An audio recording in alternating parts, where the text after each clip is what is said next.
Hi, welcome. This is the first of 4 videos we have prepared in what we call the Parenting Academy.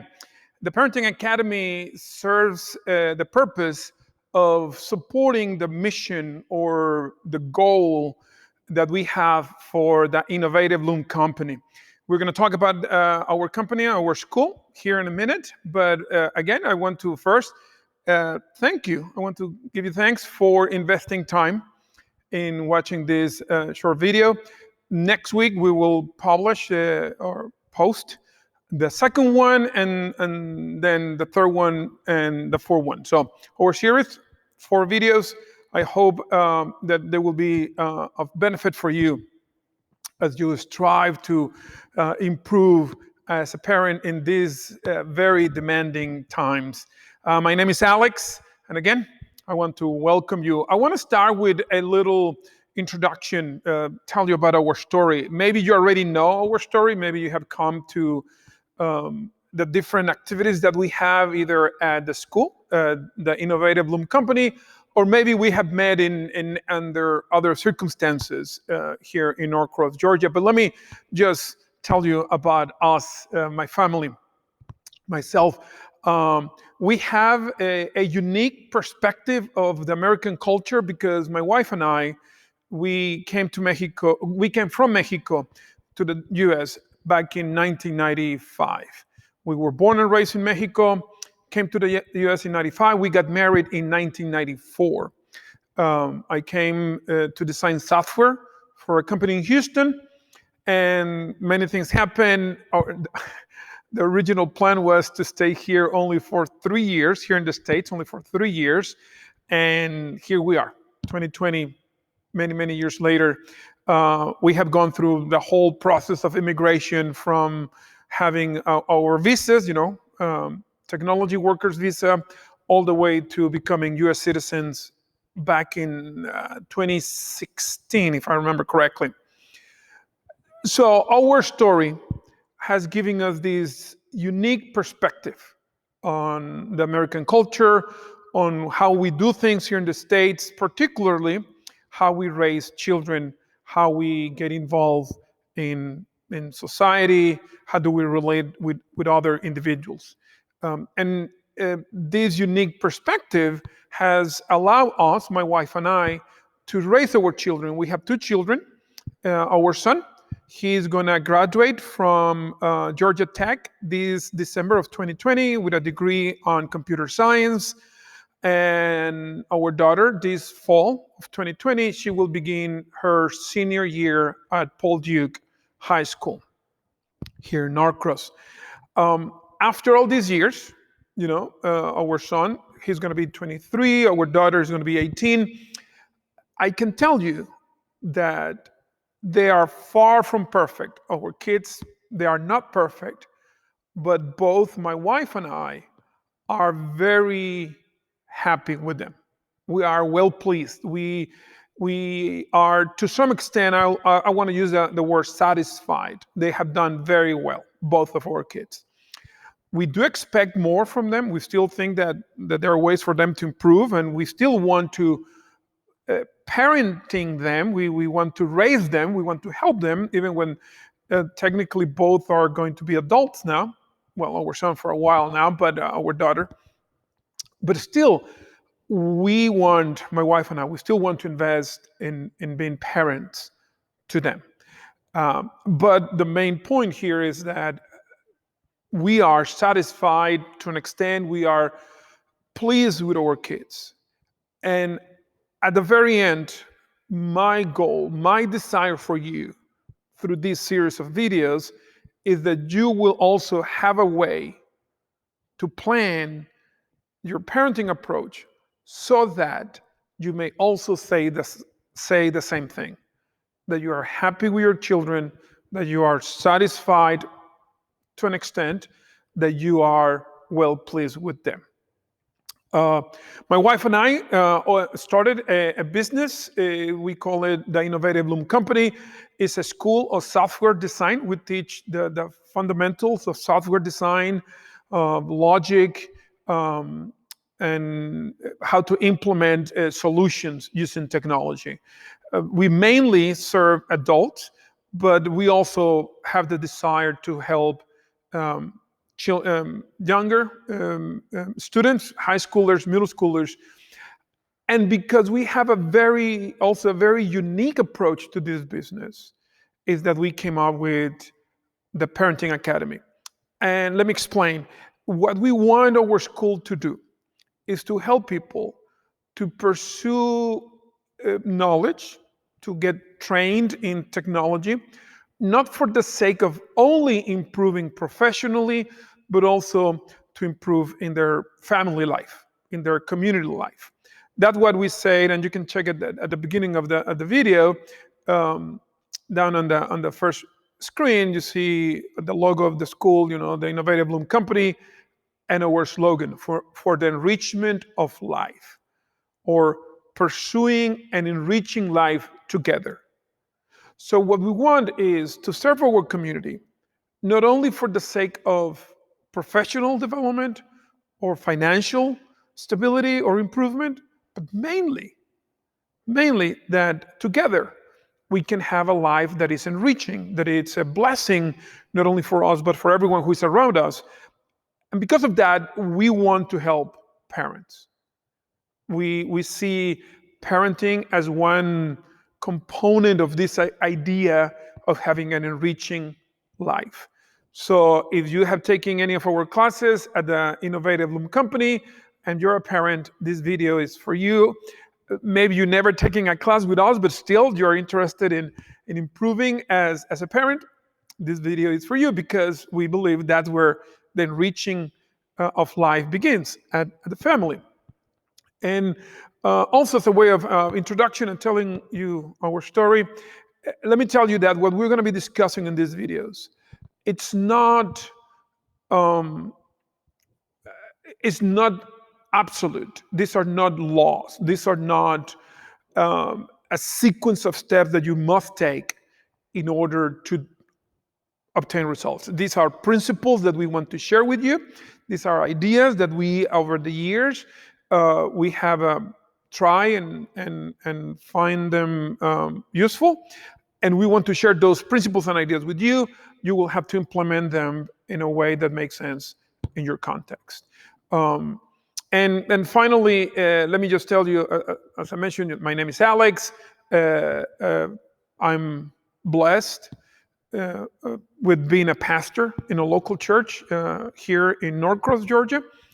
We are a culturally diverse, bilingual, we speak Spanish and English, a bilingual congregation of the Presbyterian Church in America.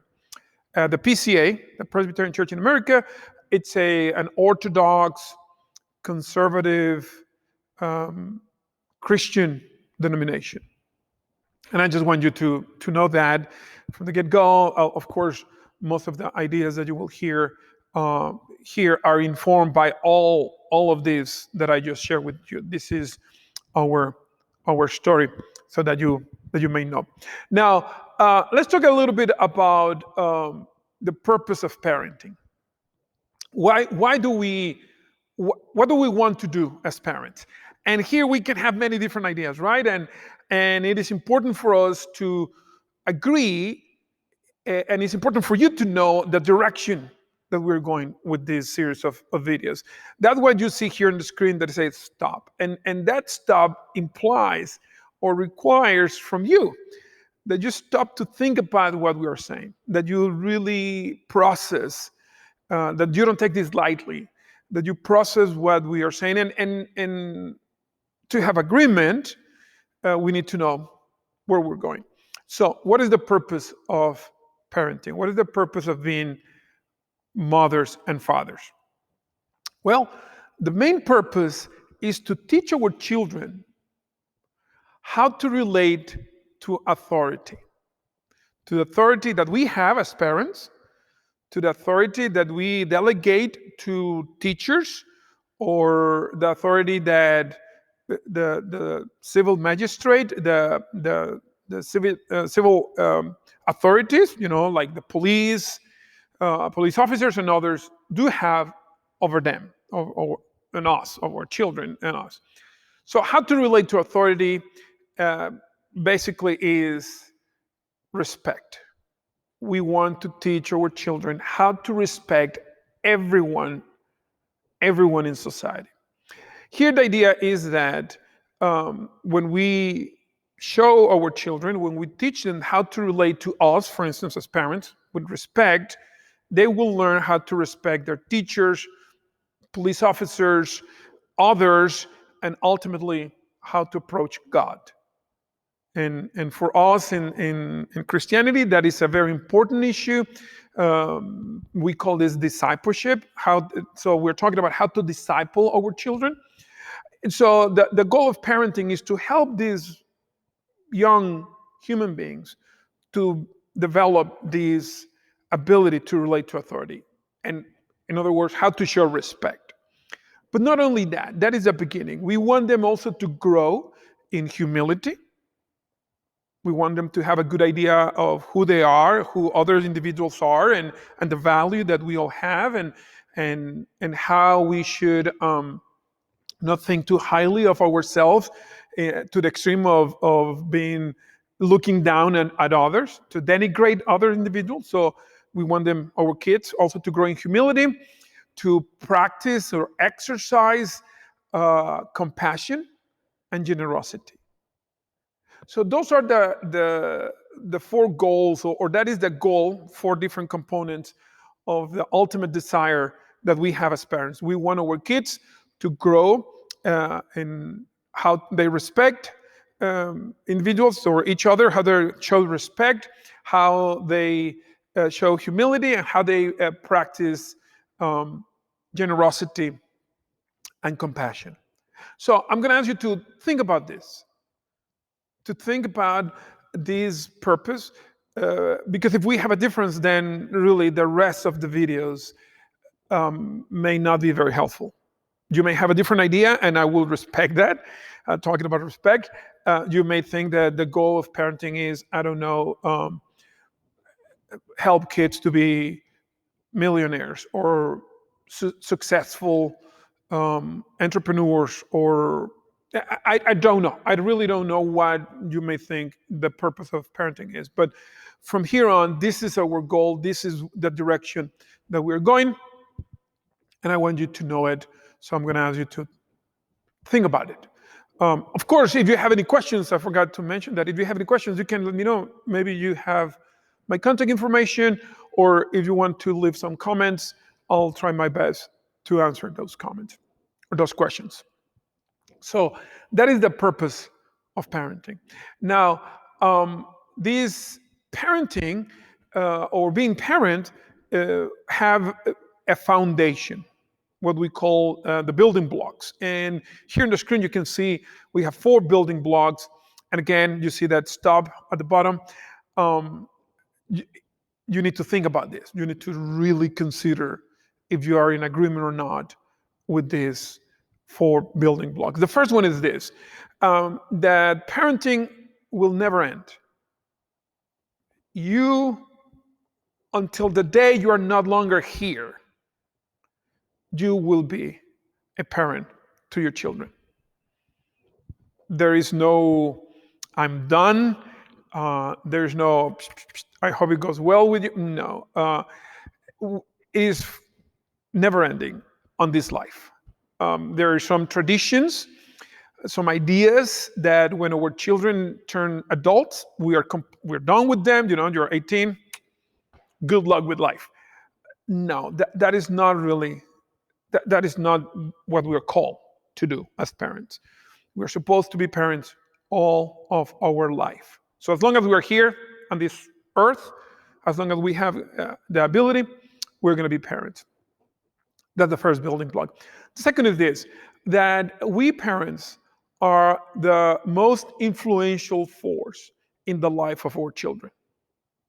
That there is nobody else, there is nothing else that influences our children in a bigger way, in a deeper way, wider way than us parents. I know this is difficult to believe, especially in these days. We may think that there are other influences, and they are other influences. But the biggest, the strongest, is us, is we parents. We need to be careful with this. This does not mean that we have absolute authority over our children. Actually, part of being parent is how we manage this influence. How do we manage the influence and authority that God has given us over our children? But we really are the most influential individuals in the life of our children. It's not the teacher, it's not the government, it's not the church, really. It's us, parents. The third one is this. The third building block is this, that parenting will change, particularly over time. It changed the form of the way we do parenting, but not the content. The content remains. We want to remember those four goals, or that goal of 4 parts: humility, respect, humility, generosity, and compassion. We want them. We do want all those in our children, regardless of their age. The form that we teach our children varies. In other words, we are not supposed to treat our 17-year-old son in the same way that we treat our 6-year-old daughter. Excuse me, it varies. The form of parenting varies. The content remains the same. Which brings us to our last building block. It requires intentionality. In other words, it's not going to happen by itself. No. We need to think, we need to invest, we need to be faithfully present in the life of our children so that we may know what form we're going to use with this child and what form we're going to use with this other child. Even when we're trying to accomplish the same, we're trying to provide the same content in different forms. And to do that, we need intentionality. We need to invest. We need to be aware that it's a never-ending process. There's a passage in the Bible that I really appreciate when it talks about raising our children. Excuse me. And to some extent, it's kind of funny the way it is written, but it's in the Old Testament, and it says something like this: that we as parents, we need to talk to our children when we go out, when we come in, when we go to sleep, when we wake up, when we are at home, when we're on the road. And there is this rhythm in the way it's written that basically is saying, wherever you are, at any time, talk to your children. In other words, you are being parent anytime or every time, everywhere. So it requires intentionality. Many of the issues that our children are facing that we need to help them with are not going to go away by themselves. No, there has to be a plan. We have to be intentional. And particularly in this day and age, I do believe that we have to be even more intentional than previous generations, to the point of having a plan, a written plan to help our children.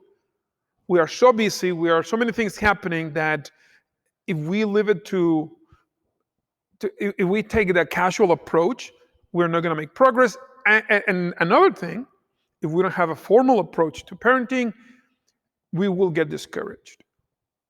We will not really know if things are moving forward.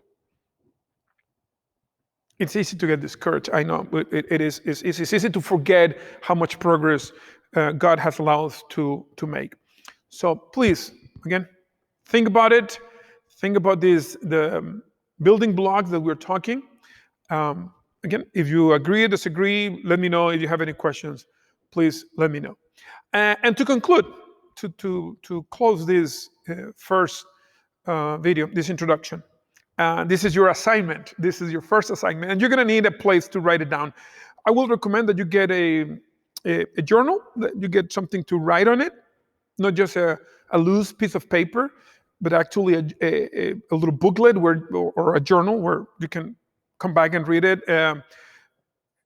It could be like a little notebook, or if you prefer Keep, like Google Keep, or if you prefer Evernote, whatever, any way that you have to keep your notes, you need to use it.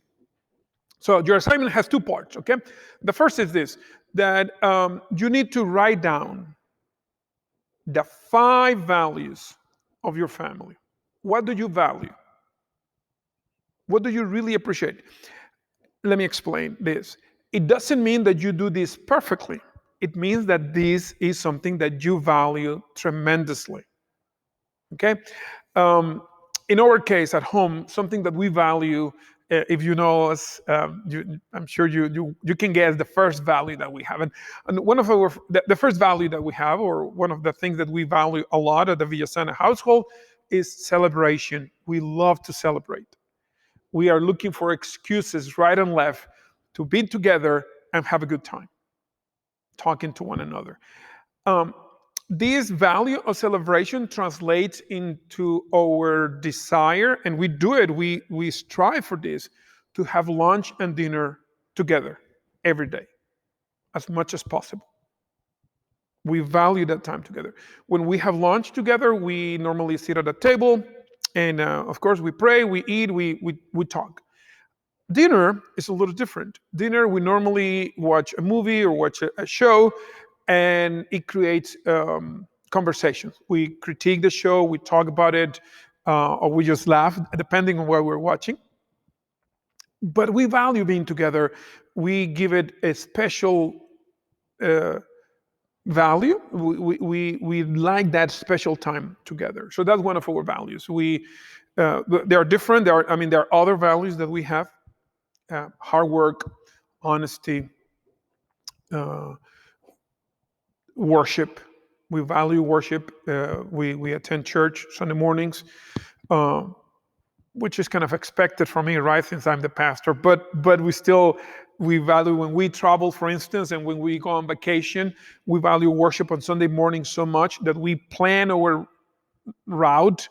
We plan our vacations around the idea of worshiping on Sunday morning at some place or location. We do that.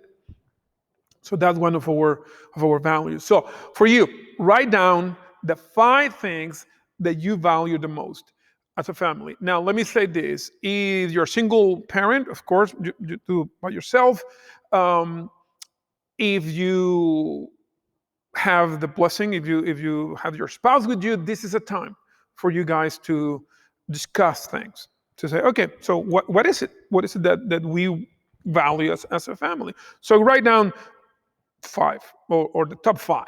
Okay, then the second part of this assignment is for you, with your spouse, if it's possible, to choose one issue per children that you may want to address. Just one issue per children. And you need to relate or to connect that issue with one of these 4, I'm going to say 4 goals, 4 purposes of parenting. For instance, maybe you have noticed that your daughter has a problem losing in games, like competitive games. You're playing, what is it called? Monopoly, right? And she loses. If she doesn't win, she gets angry. That may be an issue, and you may say, okay, humility may be a problem here. Or every time your son wins, he laughs. He I want to say blowed, but no, he gets all puffed off and say, "Ha, I beat you all. I'm the best." Every time he wins, so that may be a problem with humility. Maybe a problem with compassion. And so you need to pick one issue that you would like to help this particular child with, and you need to relate. You need to find out, okay, this issue relates to what of these 4 purposes of parenting. and it's one issue per child. So you go, and you're going to be focusing on one of those issues, on that issue for that child of yours. From here on, what we're going to do with this information, and that's what you need to write it down. We're going to build what we call the parenting map. We're going to actually put together a parenting plan. We call it the parenting map, that will help you to take very specific steps to address very specific issues with a very specific child, with one of your children. So you need to write this down in whatever way that you do or any way you use to write important things. This is a very important thing. So please do this assignment, 2 parts: your values, the issues, and God willing, next week we're going to talk about how we start building this parenting map. To conclude, I want to reinforce the idea. If you have any questions, if you have any comments, please feel free to contact me. Again, maybe you have my contact information. Maybe you know somebody who does. You can ask them. There's no problem. You can leave comments here. Anyway, I hope that we can be in touch. I hope this has been helpful. Okay? So until next week, thank you very much. May the Lord bless you and keep you.